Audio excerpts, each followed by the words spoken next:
nebigu wuxuu yidhi sal alla alay wasalam idaa asbaxa ibliis bassa junuudahu ibliis markuu waa beriisto waagu u beriyo ciidamadiisa ayuu baahiyaayoo kala diraa waa sida dawladahoo kale waay dawladdu markii waagu beriyo ayaa muxuu ahaayey shaqooyinkii la kala diraa oo ciidamada la kala diraa oo amniga la kala diraa oo hawlaha muxuu ahaay qabashadooda dadka loo kala diraa ibliisna sidoo kale waagu markuu beriyo ciidamadiisa kala diraya markaasaa wuxuu leeyahy man akhdala alyawma musliman ulbisuhu taaj ruux mu'mina ruuxii macsiyo maanta ku rida oo dembi ku rida oo shaqo fiican soo qabta abaalgud waxaan siinayaa weyn muxuu yahay taaj baan u xidhayaa ciidamadii iyagoo ballanqaadkaa haystay kala shaqo tegayaan waa ciidamadii ibliis hadhow markay shaqadii soo qabtaan riboodkiibay isaga ku soo celinayaan riboodyo kala gedisan baa marka loo keenayaa nin walba shaqaduu soo qabtay mid baa imaanaya markaasaa wuxuu leeyahay lam azal bihi xataa tallaqa imra'atahu anigu hebel kama zuulin inaan daba socdo maanta dhan oon ka shaqaynayo ilaa uu xaaskiisii furay isagiiyo reerkii baan isku diray waan ka shaqeeyey gurigii baan soo dumiyey carruurtii meel bay taallaa haweentii meel bay ku ballaanbalsan tahay odaygii bannaan ku yaallaa guri baan ka soo takhallusay markaasaa wuxuu leeyay ibliis meeshuu ka filahayay in taajka loo xidho waxaa lagu leeyahay awshaka an yatazawaja haddaad gurigii dumisay ood ninkii haweentii ka furtay wuxuu ku dhow yahay oo siga hayaa inuu guursado yacni ama iyadiibuba dib ugu noqono jaanis baa uga furan ama tu kaluu guursanoo guri kaluuba dhisi taasi waa arrin la kabi karo oo istidraag lagu samayn karo niyo wax waad soo qabatay laakiin wixii la rabay wax weyn maada keeni way macnaha ku kalaa imaanaya markaasaa wuxuu leeyahay lam azal bihi xataa caqa waaliday kama zuulin inaan ka shaqaynayo aniguna hebel ilaa uu labadiisii waalid caaq ku noqday ka amar diiday waalidkii caasiyey markaasuu leeyahay waa shaqo laakiin wuxuu leeyahay awshaka an yabarahumaa wuxuu kaasuna siga hayaa inuu u baarin noqdo oo waxaa dhici karaysa waalidkii inuu ku khaldamay intuu ka soo noqdo waalidkii uu raalli geliyo oo baari u noqdaa dhici karta waa arrin iyadana la kabi karo wey mid kalaa imaanaya markaasu wuxuu leeyahay lam azal bihi xataa ashraka aniguna hebel kama zuulin ilaa uu shirki ku dhacay oo gaalnimo ku dhacay markaasu wuxuu leeyahay anta adiga wey ninka shaqada fiican qabtay waa adiga leesh lianna shirki nin ku dhacay gaalnimo ruux ku dhacay waa ruux tegey waa adiga buuhi ninka la rabay laakiin weli taajkii uma xidhin riboodkii afraad baa la keenay nin baa wada raggiisii ka mid a markaasaa wuxuu leeyay lam azal bihi xataa qatala kama zuulin hebel ilaan ka shaqaynayo ilaa uu naf xaaraana dilay ilaa uu dhiig islaam galay markaasaa ibliis wuxuu leeyahay anta wayulbisuhu taaj adiga weeye ninkaasaa taajkii loo xidhayaa abaalgudkii ugu weynaana la siinayaa jaa-isada ugu sarraysa ninka qaatay ee ibliis ciidamadiisa waa ninka ka shaqeeyey naf bini aadan xaqdarre in lagu dilo ayib haddii intuu kaa shaqeeyey kugu kallifay inaad naf xaqdarre ku disho ciidankiisaad ka mid noqotay isagaad ka ag dhowaatay allah iyo naxariistiisana waad ka durugtay tabaaraka wa tacaala xadiidkaasi waa xadiis saxiixa sheekhulalbani caleyh raxmatullaahi iyo keyrkiiba way saxiixinayaan waxaa ku tusaya marka inayna walaalayaal masaladu masale fudud ahayn bal sacab muggii oo dhiig islaamoo daadiso in jannada aad kaga qadda waa ku filan tahay xadiidka tabaraani iyo bayhaqi ay soo saareen waa xadiis saxiix ligayrihi ah min xadiidi jundub bin cabdillaahi albajali radia allahu tacala canhu ardaah nebigu wuxu uhi sal lla alay wasalam war ruuxii kari kara isaga iyo jannada inaysan isu diidin sacab muggii oo dhiigoo uu galay ha sameeyo iriddan uu ka tegayaa irid buu rabaa jannada inuu ka galo waxaa la leeyahay maya waa laga hor istaagaya waa ka tegayaa tu kaluu isku dayayaa waa laga hor istaagaya waa laga celinaya tu saddexaad buu isku dayayaa waa laga hor istaagaya waa laga celinayaa iridihii jannadoo dhan waa laga hor istaagaya maxaa dhiiday sacab muggii oo dhiig islaamuu qabaa nabar buu ku dhuftay madaxuu ka dakray gacan buu ku dhuftay calooshuu ku dhuftay dhiig buu ka daadiyey naf buu dilay ma ah naf buu dilay waa ka sii halisan tahay dhiig aad daadisood xaqdarro ku daadisay oo sacab muggii ah waa ku filan yahay in jannada lagugu diido xaala allaahu baynahu wa bayna aljanna arrintu walaalayaal arrin aad u adag weeye khaasatan waxay sii culus tahay markaad dhiigga muslimka intaad daadiso haddana ku faraxsan tahay ood isla quman tahay ood sheeganayso way ka sii khatarsan tahay xadiidka nebiga salawaatu rabbi wasalaamu calayhi man qatala mu'minan faاغtabata biqatlihi lam yaqbal illaahu minhu sarfan walaa cadlaa ruuxii ruux mu'mina dila haddana dilkiisa ku farxa sooma arag yacni waxa weye waa musiibo weyn dhiiggii waa la daadinayaa ha la daadiyee haddana waaba lagu faraxsan yahay waa la sheeganayaa waa la tabaninayaa warbaahintaa laga sheegayaa intaasaanu ka dilay intaasaanu jiirnay intaasaanu qoorta ka goynay intaasaanu marnay waxaasaanu samaynay mid baaba idaacadda taagan oo ku faanahayaba man qatala mu'minan faاغtabata biqatlihi mu'min ruuxii dila dilkiisana ku farxo iskula quman allah tabaaraka wa tacaala kama aqbalayo sarfan walaa cadlan sunno iyo waajib doona ka aqbali maayo cibaado waajibana lagaa aqbali maayo cibaado sunno ana lagaa aqbali maayo waxba ilaahay kaa yeeli maayo tabaaraka wa tacaala ruwaadda xadiidka nin ka midoo la yidhahdo yaxya ibnu yaxya alghasaani baa la weydiiyey faاغtabata biqatlihi maxaa laga wadaa markaasaa wuxuu yidhi waa dadka fitnada islaynaya oo midkood intuu dadka dilo haddana wuxuu sameeyey uu isla quman yaho isu arka inuu hanuun ku sugan yahay kadibna ilaahay dembi dhaaf ma weydiisanayo maxaa yeele diin buuba u arkaaba waaba isla quman yahay sidanaaba kula saxsanba macna walaalayaal arrintu marka arrin sahlan maaha dhiigga ruuxa muslimka waa laga taxadaraa waa laga fogaadaa haddii xataa aad u aragto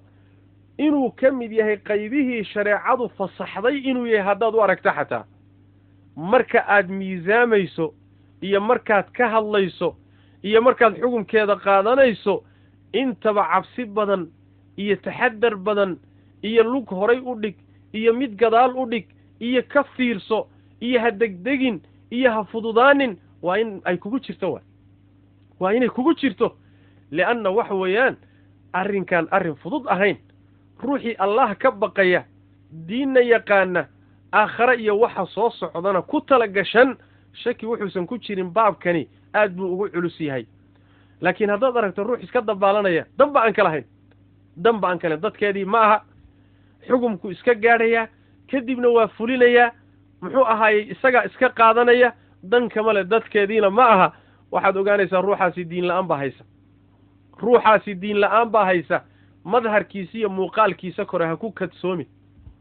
waa wadaad iyo multasim ha ku kadsoomin marba hadduu dhiiggu la fududaado ruuxaasi ruux sahlan ma ahee yuusan ku khaldin taxadarkaaga ka qaado asxaabu rasuulillahi sal lla alay wasalam mararka qaarkood waxaa dhici jirtay intuu nin khaasa nebigu cayimo inuu yidhaahdo soo dila oo ninkiioo tukanahaya intay arkaan warsoo ninkani ninkii laynoo diray inaan soo dilla maaha oo wuu tukanayaa waa shahaadanayahay inay ka soo noqdaan waa shaksi la cayimay ma aha shaksi nas caama ama nusuus caama loo deliishanaya ma aha taxqiiqulmanaat waxay fuqaadiin uma baahna shaksigii caynan buu nebigu u cayimay sal ly slm war hebelow soo dil ninkaasaa lagu yidhi meeshii hadduu tagayna ninkiioo tukanahayo sujuudsan oo ashhaadanayo u tegey ma ninkanaad dili kartaa naftii baa siin weyday waa ku dhiiran waaye waa ka soo noqday xadiidka macnaha tilmaamaya waa xadiis duruqdiisa marka laysu geeyo martabada xasanka gaadhaya ama saxiixba gaadhi karaya axmed iyo keyrkii baa soo saaray min xadiidi abi bakra saxaabo kaleetana waa warinayaan nebiga sal lla lay wasalam baa wuxuu soo maray nin sujuudsan nebiguna markaa salaaduu u socdaa sal lla lay wasalam salaaddii markuu nebigu soo tukaday buu soo noqday markuu soo noqday buu wuxuu yidhi ninkii oo weli meeshii sujuudsan nebigu sal lla alay wasalam waa istaagay markaasaa wuxuu ihi man yaqtulu haada saxaabadiisii buu la hadlayaa war ninkan yaa dila ninkan yaa soo dila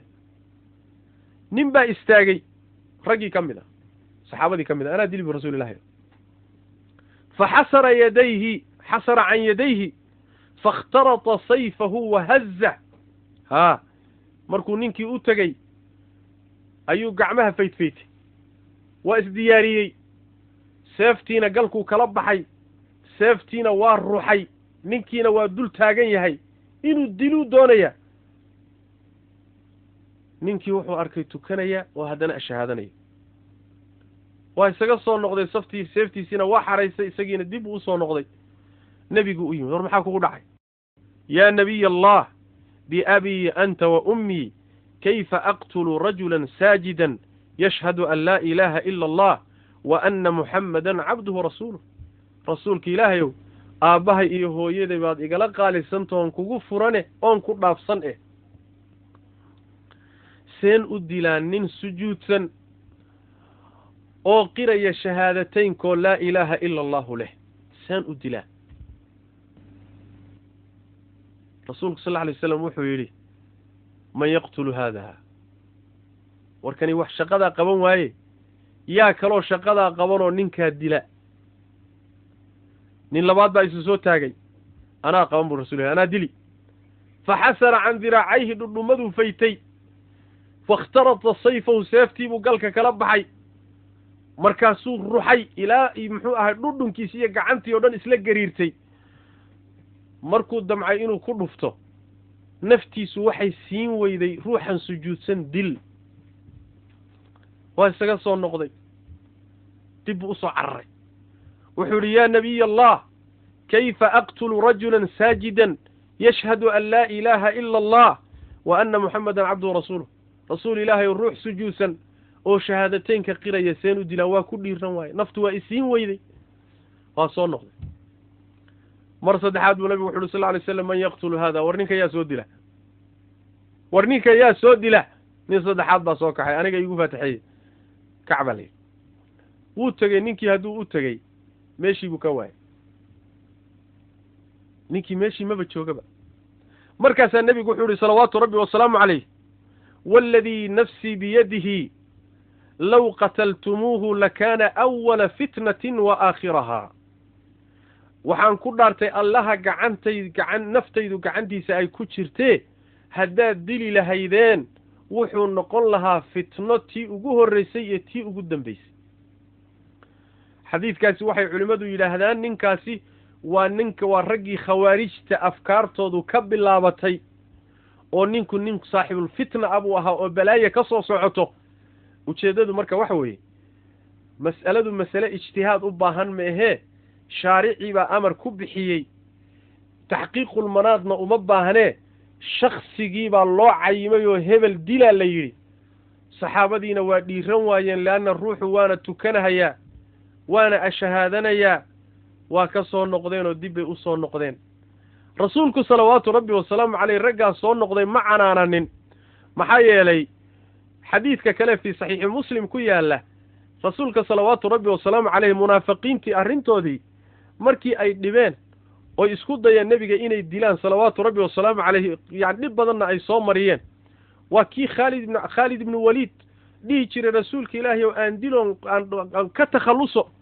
markaasaa nebigu wuxuu yidhi sal lla alay waslam dadka tukanaya inaan laayo layma farin markaasaa wuxuu yihi rasuul ilaahayow salaaddu maxay sheegi salaad muxuu ahaayey aan markaasaa nebigu wuxuu yihi sal lla alay wasalam ruux tukanaya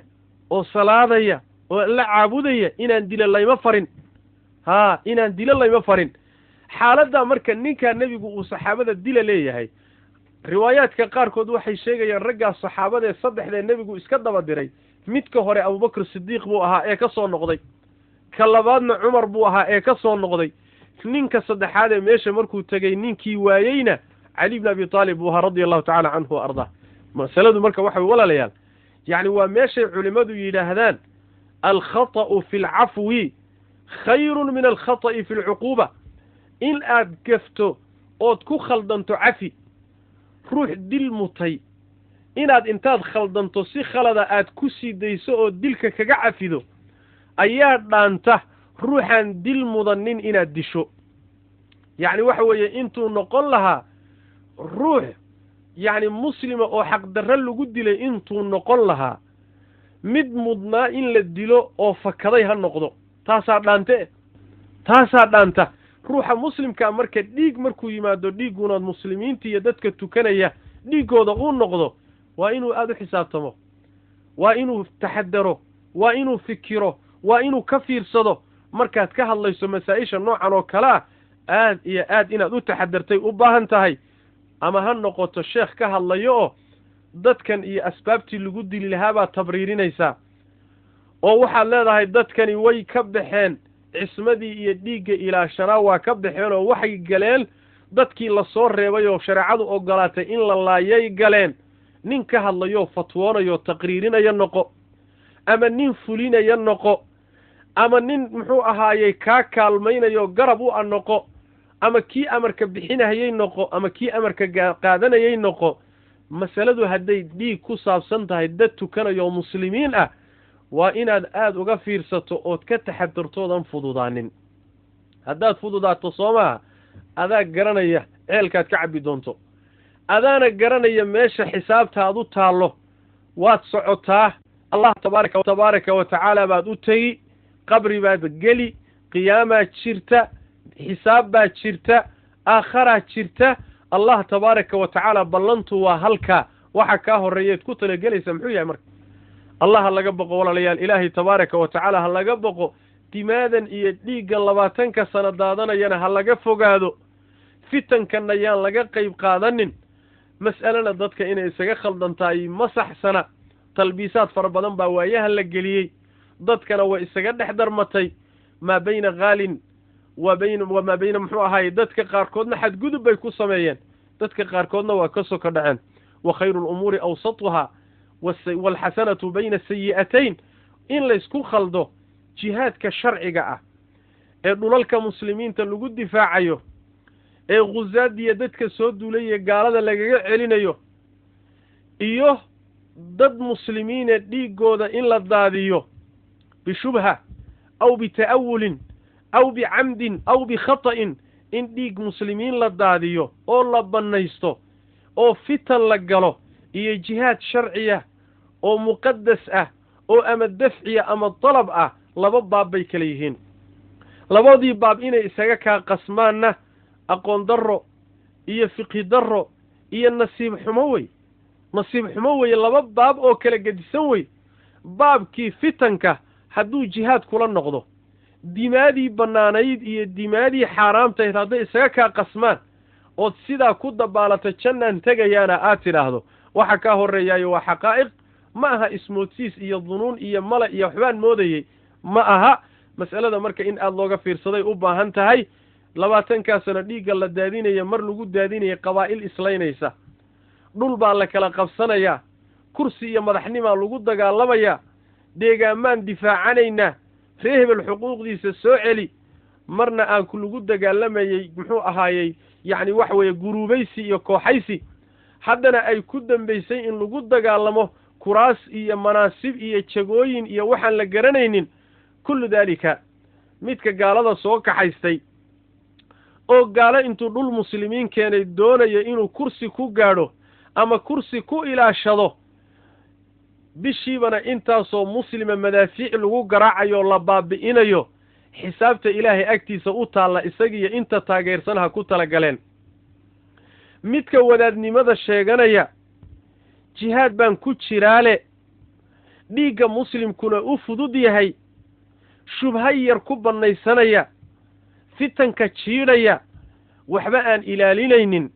meesha uu tegayo waa maxkamadda rabbiye isaguna ha ku talagalo wuxuu hortegi doonaa man laa takhfaa calayhi khaafiya allah ayna waxba ka qarsoonayn tabaaraka wa tacaala wadhiigga muslimiinta ha la ilaaliyo masaa'ishuna yayna isaga keen darmanin dadka qaarkood waxay keentay inay jihaadkii sharciga ahaa ama dafci ha noqdo ama dalab ha noqdo inay shaki geliyaan fitanka iyo masaa'ibta dhacaysa daraaddeed oo arrintu u kala bixi weydo oy inkiraan dadka qaarna waxay ku keentay oo arrintu gaadhsiisay fitan iyo dhiig xaq darro ah inay yidhaahdaan waa xaq oo maalin walba meesha kooxdooda u jeedo ama amiirkoodu amro ama go'aan ay ku qaataan inay jiidhaan oo yidhaahdaan wax alla waxay doonaan intay u daliishadaan ay yidhaahdaan maya meeshaasi wax weeye waa sidaas weeyaan marka wax weeyaan arrimaha noocaas oo kale ha laga fiirsado war waxani waa soo mari jireen muslimiinta xuruubu ta'wiil waa soo mareen xuruubul fitan waa soo mareen waa jiri doonaan ayaga iyo in la kala akhriyo la kala saaro jihaadka sharciga waa masale laga maarmaan ah dhiigga bannaan iyo dhiigga aan bannaanayn inuu kala cad yahay waa masale laga maarmaan ah in aan lagu fududaanin dadka asbaabta dhiiggooda lagu bannaysanayana waa arrin iyadana muhiimaddeedana wey oo waxaan ka wadaa in badan dhiigga la daadinayo waxaa ka horraynayo ka hormaraya in horta dadka la xukumo oo lagu xukumo kufri lagu xukumo riddo lagu xukumo kadibna la bannaysto dhiiggiisa iyo xoolihiisa la bannaysto mas'aladaa ridda xukumka ah iyo gaalaysiinta ah kadibna loo marayo dadka dhiiggooda in lagu bannaystaayey waa mas'ale iyaduna ka culus dhiigga laftiisayba ka culus tahay laba masalo isa saaran weeye dhiigguna waa culus yahay oo waa kaan ka soo hadalnay waxaa ka culus inaad ruux aan mudanin in la gaalaysiiyo gaalnimo ku xukunto axaadiista nebiga saxiixuna waxay tilmaamaysaa ruuxa noocaasi isagaa gaaloobaya ruuxa noocaasiyo gaalnimadii isagay dib ugu noqonaysaa xadiidu ibnu cumar idaa qaala arajulu liaakhara yaa kaafir wajaba alkufru calaa axadihima ruuxu markuu ruux kaletay gaal ku yidhaahdo gaalnimadu midkood unbay ku noqon idaa qaala arajulu liaakhara yaa kaafirun faqad kafara axaduhuma midkood baa gaaloobay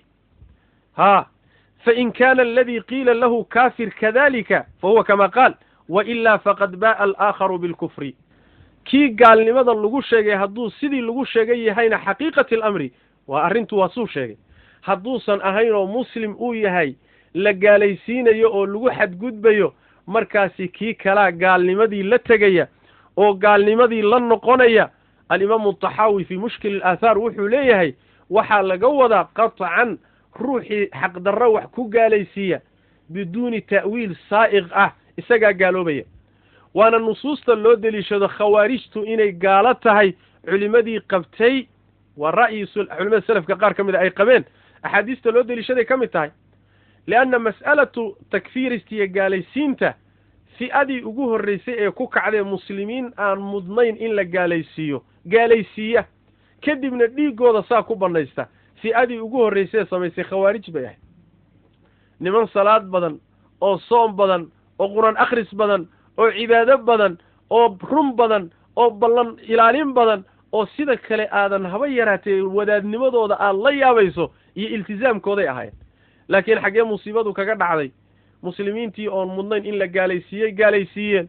kadibna waxay u mareen inay dhiiggooda bannaystaan oo daadiyaan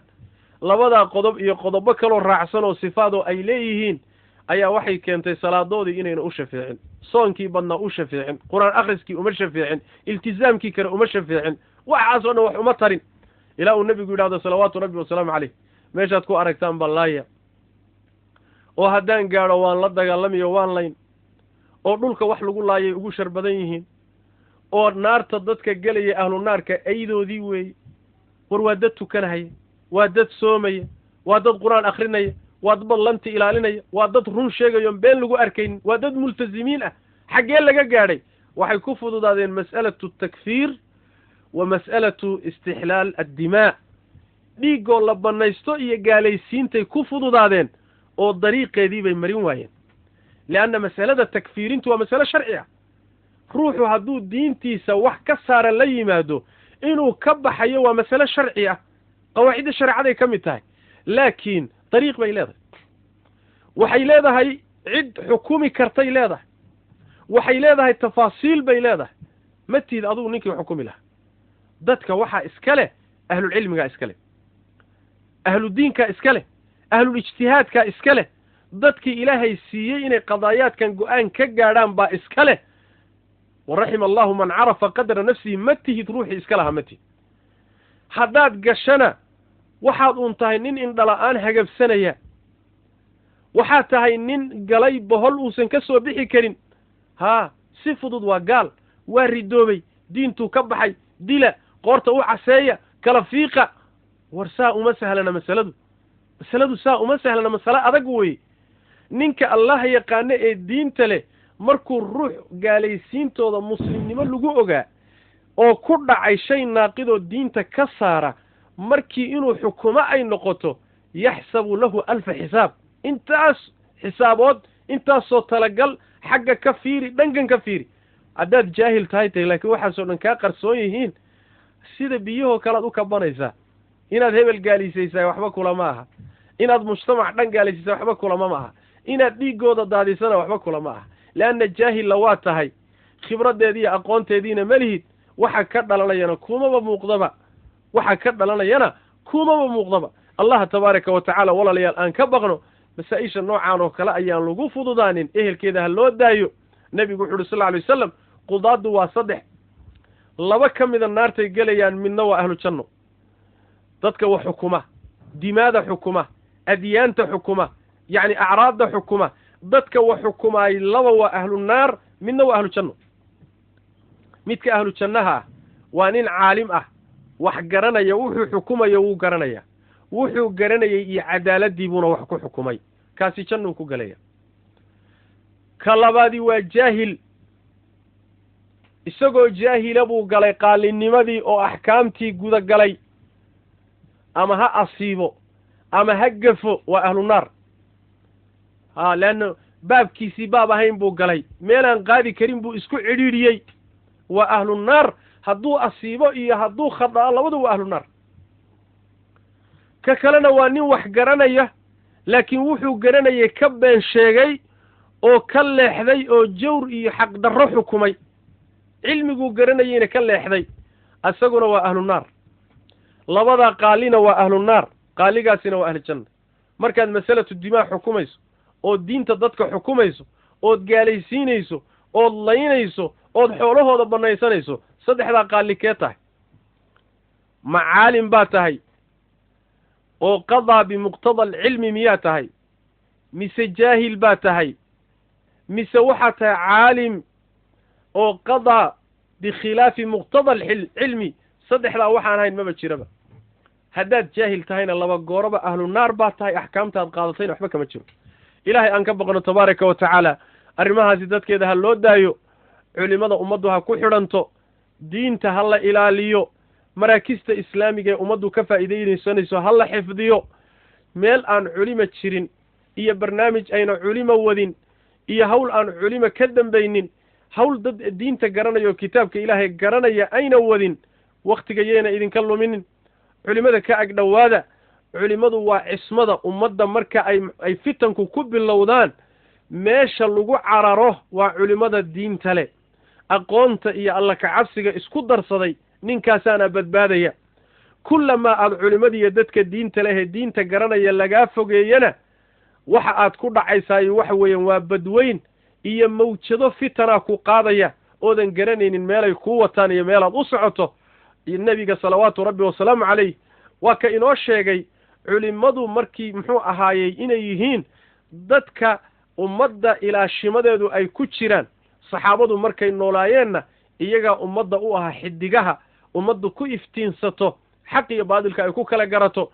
markay saxaabadu dhinteenna culimadii ummadda ayaa dhaxalkii qaaday ayagaasaa ummadda hormuud u ah ayagaa xaqa u iftiimiya ayagaa nawaasisha iyo dhacdooyinka ummadda iyo maraaxisha ay marayso ayagaa la rabaa inay ka fatwoodaan maxaa xaaladan munaasib ah muxuu sharcigu qabaa maxaa maslaxo ah maxaa mafsado ah maxaan bannaanayn maxaa bannaan maxaa rukso ah maxaa casiime ah ayaga baabkoodii weeye nin baabkaasi uusan qaadi karaynin oo qasbanaya inuu ummadda lugooya ma aha kaas ninkii wax moodowna maanta maalin aan ahayn haddiiba ilaahay badbaado kuugu talagalay maanta maalin aan ahayn baad indhaha kala qaadi doontaa haddii ilaahay uusan badbaado kuugu talagelinna hadda ilaahay tabaaraka wa tacaala meeshuu kugu wado isagaa garan allah tabaaraka wa tacaala walaalayaal aan usoo noqonno oo aan toobad keenno oo dimaada ha layska ilaaliyo oo masaa-ishan adag ha layska ilaaliyo ninkii ehel u ah oo culimo ah oo garanaya inuu wax kala caddeeyo waa laga maarmaan dhiigga bannaan iyo dhiigga aan bannaanayn inuu kala caddeeyo waa laga maarmaan jihaadka sharciga ah iyo fitanka inuu kala caddeeyo waa laga maarmaan cid walba waxa uu leeyahay inuu qeexo waa laga maarmaan waa baabkiisii weye isagaa ka hadli ama adigu haddii aad jaahil tahay wax baro cilmiga dalab ehelkiisa ka raadi mustawa'a markaad soo gaadho inaad wax xukumi karto ahlan wa sahlan ku soo dhowow markaa wax ilaahay ku waafajiyaba laakiin baabkaagii intuusan ahayn allah ka baq tabaaraka wa tacaala lafahaagana u tur ummadda islaamkana u tur hag meel xun ha ka tuurin fitan fara badan ha ugu noqonin sabab mafaasid badan sabab ha u noqonin is-ururiyo raxima allahu man carafa qadra nafsihi qiyaastaada iyo qadarkaaga garo intaasi ayaan kelimada kusoo gabagabaynaya allahna tabaaraka wa tacaala waxaan weydiisanayaa inuu khayrkana waafajiyo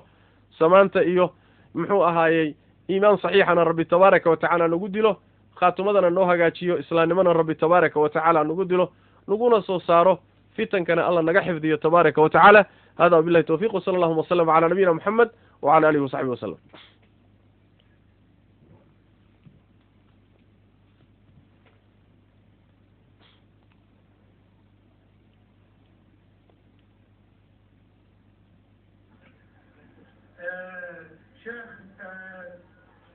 سؤالنا يسوق الدين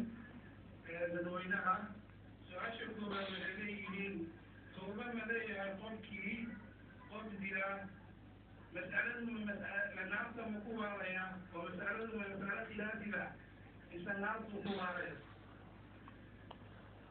bismi illahi raxmaan raxiim mas'aladu cinda asalaf waxay ahayd mas'alo khilaafiye ah laakiin marka laga hadlayo nusuusta waciidka marka laga hadlayo oo baabkan oo kale la joogo ummadda looga digayo dhiig daadanaya towbad baad leedahay iyo rukhaskaasi towbad baad leedahaya ruux soo noqday oo waxan ka soo noqday oo dariiq doonaya ayaa loo raadiyaa laakiin ummaddu haddayba dhiiggii ku ibtilaysan tahay oo haddana aada u akridaan nusuustii towbadda uun loo akriyo meeshaa waxaa ka soo baxaysa nusuustii waciidka ayaa waxay waayeysaa asarkii ay dadka ku reebi lahayd bay waayeysaa saas daraaddeed salafku ridwaanullaahi calayhim waxaa ka mid a asaaliibtooda markanoo kaleeto nusuusta waciidka waa la itlaaqaa sideedaana loo daayaa qur-aanku jahannamuu gelayaa buu yidhi waana ku waarayaa axaadiista nebigu waxay tidhi towbad male oo ilaahay waa diiday inuu ka toobad aqbalo culimmada qaar baa sidaa ku tegey ruuxii doonayoo soo noqday oo taa'ib ahoo doonaya warbal dariiq halla i tuso oo sideen yeelaa waa masale goonideeda a weeye laakiin waxa weeyaan nusuusta inaan xanafta laga qaadin sidaana loo daayo ayaa asal ah sidaasayna ahaan jireen salafku mawaaqicda iyo mawaadiic noocan oo kaleeta ah masalada ka cilmi ahaan marka looga hadlayana way ka gedisan tahay tafaasiil fara badan cinda aljamaahiir culimmada badankood waxay leeyihiin muxuu ahaayey dilku xaqdarradii waa dembi weyn oo dunuubta ka mid a gaalnimona ma gaadhsiisna wuxuuna gelayaa allah tabaaraka wa tacaala yakfiru dunuuba jamiican ayuu gelayaa cumuumkeeda haddii la toobad keeno laakiin asheekh ibnu cuthaymiin caleyh raxmatullah kitaabkiisa alqowl lmufiid wuxuu ku leeyahay tafsiil faahfaahsan oo wuxuu leeyahay ruuxa marka la dilo 3 xaq baa ku tacalluqaya 3 xaq baa ka dhalanaya kii la dilay xaq buu leeyahay dadka laga dilayna xaq bay leeyihiin ka la dilayna xaq buu leeyahay allana xaq buu leeyahay oo addoonkan abuurtay dhiiggiisana xarrimay addoonku hadduu toobad keeno dilkii ka toobad keeno alle tabaaraka wa tacaala xaqiisii waa u dhaafi karaa waa u dhaafaya toobaddu hadday sax tahay dadkii uu wax ka dilayna xaqoodii waxaa lagu dhaafi karaa ama inuu mag siiyo ama inay cafiyaan laakiin ruuxii la dilay xaqdarrada lagu dilay isaga arrinkiisu aakharuu ku sugahayaa halkaasay ugu dambaysaa allahna garan tabaaraka wa tacaala siduu ugu talin lahaa tafsiilkaasuu gelinaya asheekh ibnu cuthaymiin caleyh raxmatullah waana tafsiil aada muhim u ah weeye wabillahi tawfiiq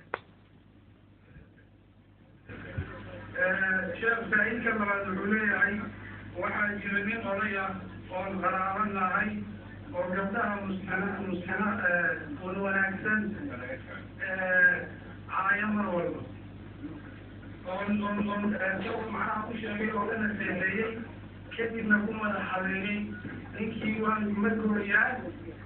gabdhihiisa ma ku sheegaa arrinta gabdhahana waa gabdha ayaga aan qaraaban lahay oo masaajid ku xiran oo aada u xafiifaad u ah ay leeyahay saaiidka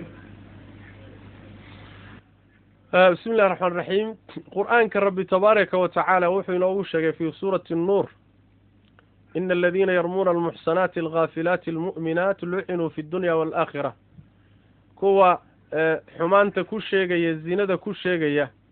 dumarka mu'minaadka ah ee dhowrsoon ee waxa lagu sheegaya aan kaba warhayninba iskaba mogow halmaansan kuwaa dadka xumaanta iyo zinada ku sheegayaay allah tabaaraka wa tacaala adduuniya aakharaba waa lacnaday kuwaas cadaab weyna rabbi waa u diyaariyo waa ugu talagalay aayadda kaleeta ee suuradda bilowgeedana rabbi tabaaraka wa tacaala waa ka xugumka ah in la jeedlo oo 80 jeedal lagu dhufto waa ka xugumkaasi gaadhay xaddaa in la mariyo waa ka qur-aanku sheegay axaadiista nebigana sal alay wasalam xadiidu abu hurayra hadda sheegaynay fi saxiixayn 7 dembi ee bini aadamka naarta iyo cadhada ilaahay ku halaaga ee khatarta abuu nebigu ku daray qadfu lmuxsanaati almu'minaati alghaafilaat gabdhaha mu'minaadkeen waxanba ka warhaynin ee dhowrsoon in xumaan lagu sheego ninkaasi marka wuxuu u baahan yahay in loo naseexeeyo haddii loo naseexeeyo inuu naseexada qaato ilaahay u toobad keeno allah tabaaraka wa tacaala inuu u toobad keeno hadduu si caam ah gabdhaha muslimaadka ugu wada gafayna hadde wax weeye xaalad culus weeye hadduu qaar gooniya u gafayna kuwii uu u gafay waa inuu u tago oo uu cafi weydiisto khaladku ka gale u sheegto ilaahayna u soo noqdo tabaaraka wa tacaala inta dambe noloshiisaana gabdhaha mu'minaadka ammaantooda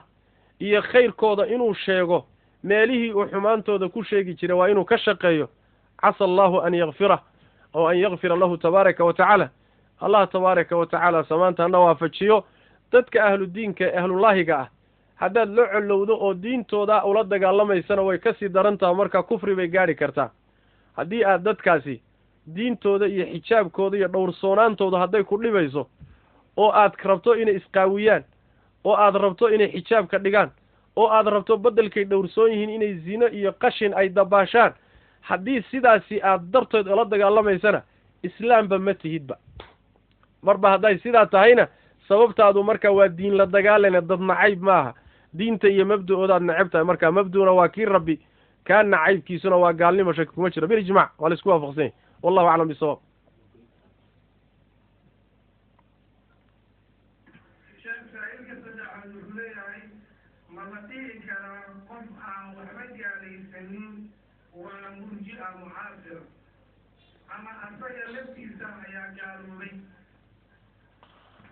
bismi illahi raxmaan raxiim masalada ku saabsan murji'ada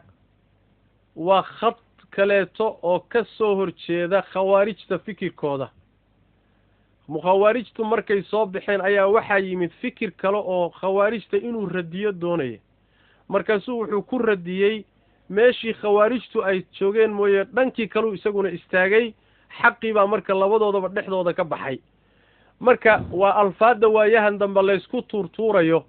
ninka ku ibtilaysan inuu dadka gaalaysiiyo dawaabiddii shareecada aan ilaalinaynin markii la yidhahdo war shareecada dawaabiddeeda ilaali oo gaalaysiintan macno la-aantaa jooji wuxuu ku leeyahay murji'a tahay kii muxuu ahaayey afkaarta murji'ada ku ta'hursanaa oo ay saamaysayna axkaam fara badan oo sharci ah iyo dad gaalnimo galay iyo gaalnimadii oo iska cad ayuu doonayaa inuu tabriiriyo oo wuxuuba taagan yahay cidna lama gaalaysiin karo khalad wey gaalnimadu gaalaysiintu inuu ruuxu diinta ka bixi karayo waa masalo sugan inuu asbaab mucayana kaga bixi karana waa asbaab sugan dawaabiddeeda in la ilaaliyo iyo yaa xukumi karaa laga hadlayaa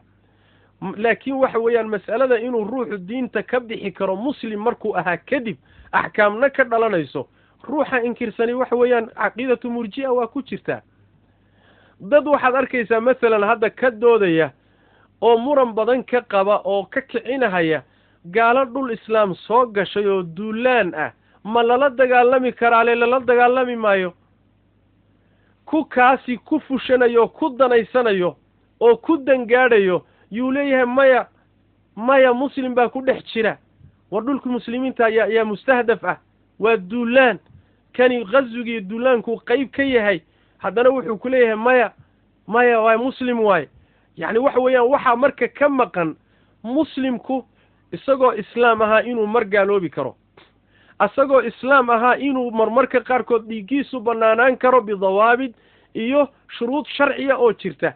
mas'aladu marka waxa weeye alxasanatu bayna asayi'atayn madhabu lirjaa in lagu dhacana ma aha oo axkaamtii laga soko dhaco madhabu alkhawaarij oo guluwiya xadgudubana in lagu dhaco ma aha waa in mar walba la ilaaliyo muxuu ahaaye sharciga iyo nusuusta qur'aanka iyo sunnada iyo dariiqii salafki iyo tacaamulkoodii qadaayaadkan say ula mucaamaloon jireen wabillahi tawfiiq sidiiqiinta iyo shuhadada iyo saalixiintana nala soo xashriyo firdowsana ilaahay abaalgud nooga dhigo hada wabillahi tawfiiq وصلى اللهم وسلم على نبينا محمد وعلى آله وصحبه وسلم